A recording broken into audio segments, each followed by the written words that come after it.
People really respond well to this multidisciplinary retreat atmosphere that we create, and surrounded by cactuses out in the desert, it's kind of inspiring.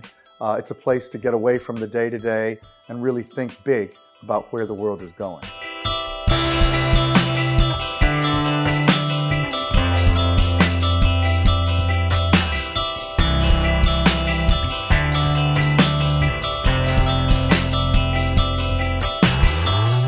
Techonomy 2012 was more business-centric than our previous conferences.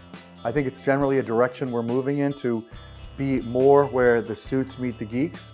So we talked a lot about big issues changing retail and banking and money and international trade, leadership, the way that the fundamental trends of cloud, mobile, social, and big data are affecting businesses everywhere. The interesting thing we're confronting isn't whether technology is good or bad.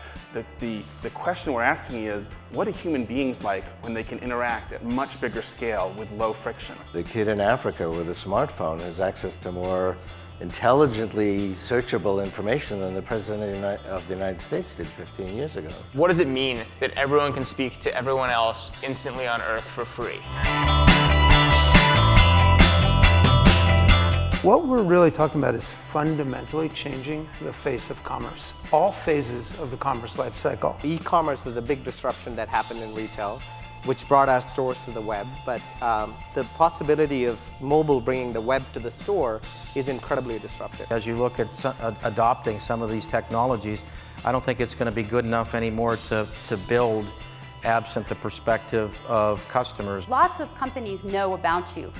But what we've seen is that knowing what you want right now, what you're going to want to buy, not what you bought yesterday, but what you want to buy now, what you want to find now, that contextual information is much, much more powerful. The ability for a new company to start up now and go through multiple years of losing money to establish a distribution retail network like Amazon has, it's very hard to see replaced today. There's a big business opportunity out there for a middleman, basically, between consumers and all of these people who want our data.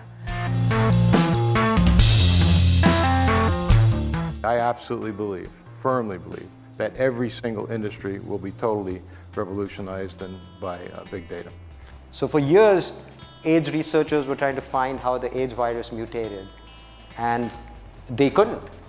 So then about a year ago, they converted it into a math problem, put it into a game called Fold It, and within 1 week, gamers had found the solution to the problem.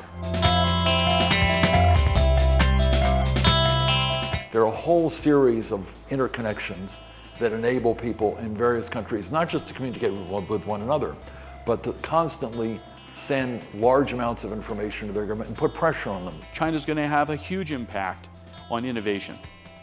The vast majority of the companies that we're investing in now, they're all being commercialized in China. The fundamental model for innovation is changing, and I kind of like to think of it as it's becoming much more of a collaborative model. At a cost that's tiny, that essentially any country in the world, certainly any kind of G20 country could do, you could divide the rate of warming in half. Now, is it perfect? No. Does it remove all climate problems? No. Does it cause its own risks? Of course it does. But whether you think this is a completely nutty idea or a perhaps good idea, what's clear is it is kind of frighteningly doable. The computer didn't get rid of the office worker. Now overall the total number of office workers may have gone down, but changed the nature of work office workers did. It's a $25,000 robot, so that's discretionary budget for any decent sized manufacturing facility. You take it out of the box, you plug it into the socket, the electrical socket in the wall. Your hourly worker trains it for on the order of half an hour. I've been arguing that this is not meant to replace people, it's meant to make them more productive, and that was why I made it so that ordinary line workers could program it. The technologies are empowering people. So I'm not sure that we're necessarily replacing people, but we're empowering them to make better decisions. We will continue to find more efficient ways to run the back office of a business. We are actually calling Techonomy 2013 the business of revolution, because we think revolution really is happening in society and it is being driven by business. And even though those two words are sort of uncomfortable in proximity, we think it'll yield a lot of insight to think about what that means.